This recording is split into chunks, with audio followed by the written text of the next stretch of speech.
One-bedroom condos are going to be the best performing asset classes right here in the GTA, and here's why. My name is Vas. I'm a chartered professional accountant by training, and I'm a realtor that's built and invested in real estate right here in Toronto, York region, and in secondary markets. Let's get into this video. I promise you this is not clickbait, and I'm going to be very transparent about this entire thing. This is not what you think it is. I will be the first to say that a freehold with land is the best thing you can get if you're able to afford it. It can get upzoned, it can be part of an assembly, you can have the optionality to build, tear down, whatever you want to do. There's a big price discrepancy between that and an entry-level condo, especially in a nice building, that is going to be very much a hands-off investment. My bull case for condos long-term is not based on what you think it is. It's not based on fundamentals or anything like that. It is based on societal trends, and it's based on government incompetence. Hear me out. First, let's address the boat anchor for condos, and this is maintenance fees. Everybody hates the maintenance fees, and sometimes I feel it's a little bit unjust or it's a little bit misunderstood. Now let's talk about maintenance fees and how that compares to a freehold and what's the difference. With a freehold, you have two things that you can do that you cannot do in a condo, which gives the freehold the upper leg. You can defer maintenance or you can do maintenance yourself. Meaning, if you wanted your roof to go, past the 15 years, if you wanted to stretch it to 25, whatever the case may be, you can. You can pass on and not do anything and pass it on to the next person that buys your house. And that's it. You never have to do maintenance. You're good to go. Obviously, that's going to reflect itself in the price you get for your house. It's going to be less. But people are under this assumption that with a freehold, the maintenance is way less, or there's basically no maintenance. Whereas with a condo, you have these maintenance fees that they don't go away, which is pretty much true because with a condo, you don't have the optionality to defer anything.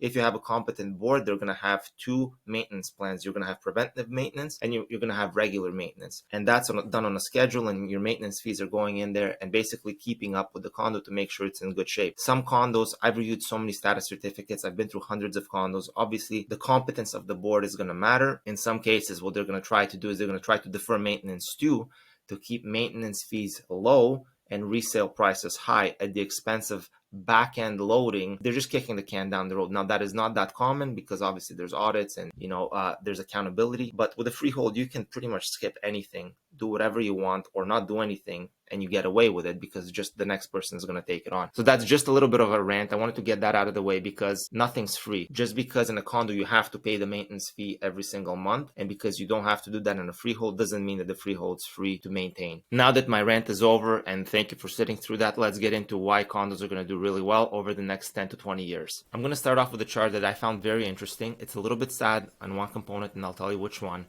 But this is just to set the stage here directionally to show you what is happening. What it's telling us here is that after the age of 40, and this is for Americans, but I think it's pretty applicable to us in Canada as well. After the age of 40, we start spending more and more time alone. We start spending a little bit more time with our partners as well here. The sad part, at least the one that I found because I have young kids, is you start spending less and less time with your kids. And you start spending less time with coworkers as you're starting to near retiring age. Obviously, you're thinking to yourself, well, what does this have to do with real estate? Well, let me give you another chart. This is more to do with Stats Canada to show you a trend that's currently evolving and growing in popularity. Single person households are currently one of the fastest growing households in Canada. People are opting not to get married. People are staying single, or, people are not moving out of their homes as fast. We have adult children living at home. Eventually, they may move out at an older age. But a lot of people are opting to live by themselves. These are not people that are going to be looking for detached homes in the suburbs. They're likely going to be looking for nice end-user condominiums where they can have their privacy and life.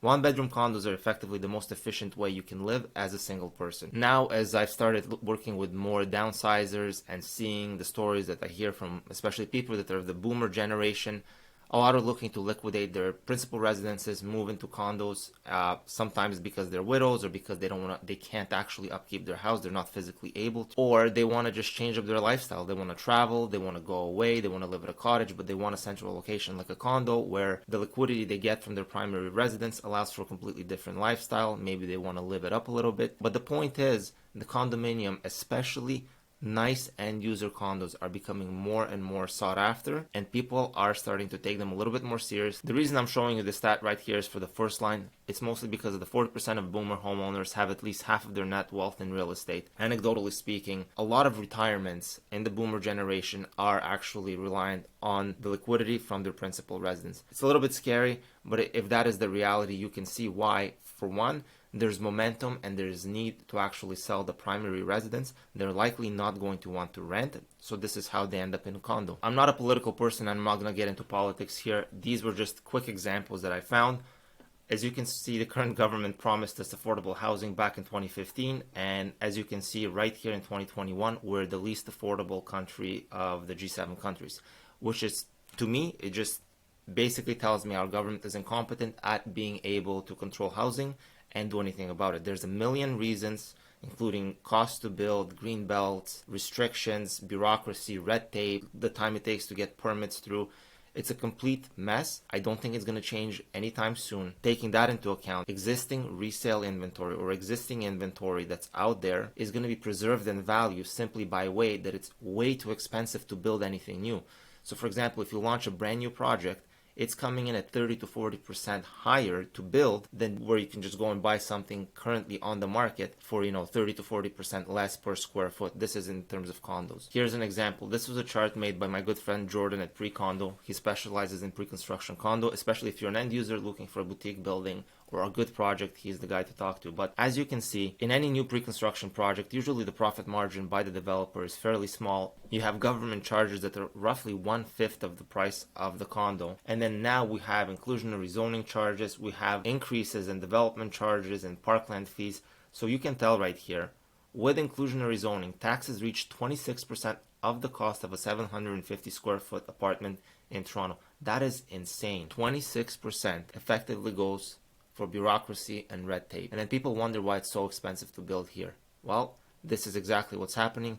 This is why I'm very bullish on existing inventory in the GTA, especially a well-built condo with a good reserve fund, competent board. I think these things are going to be in high demand in the future simply because by way of an aging population, bureaucracy, inability to build more. What I've realized over the last few years is that fundamentals behind any investment are important. However, they're just one pillar of your decision. You have to look at trends. You have to look at what's hot, what's not, societal trends, government trends, bureaucracy, because I'm starting to realize that these latter points have a lot more to do with what's happening on the ground right here with real estate versus just basic fundamentals. Couple that with just my own personal experience with anecdotes with clients, those that are looking to downsize.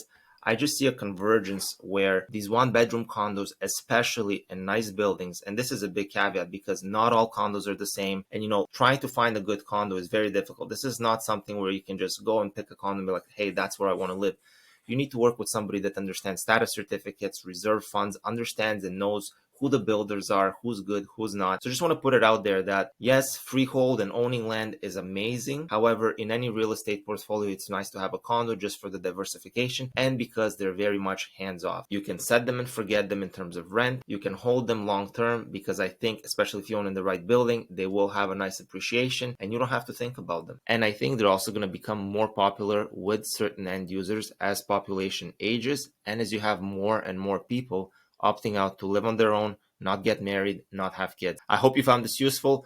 If you like the video, please like it and subscribe and let me know if you have any questions. I love chatting real estate, so you can text or call me and I'd love to chat real estate with you. Whatever questions you may have, I will do my best to answer them. And I'll see you in the next